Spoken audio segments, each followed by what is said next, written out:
tupak dito yung balay. Buti hindi umabot dito sa bahay. Ay, ala. Oh my God, ano yan? Saan galing yan, be? Ayun, kinilabutan ako. Ala.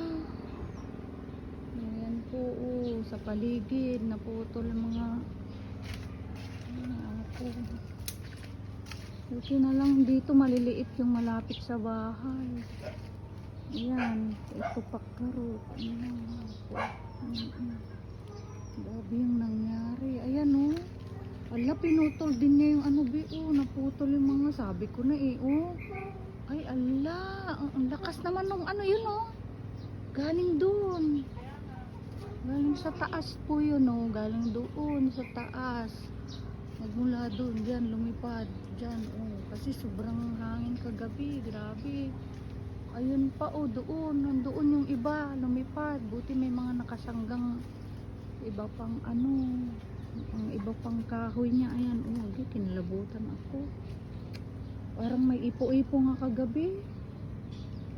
Sabi ko na may ipo-ipo. Ah? Naitayag. Ano? Hindi lumipad dito sa umabot sa bahay. Ito sa matalikid natin.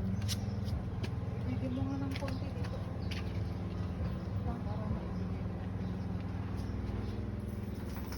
Baka pwedeng ano. Konti lang walang halong ano.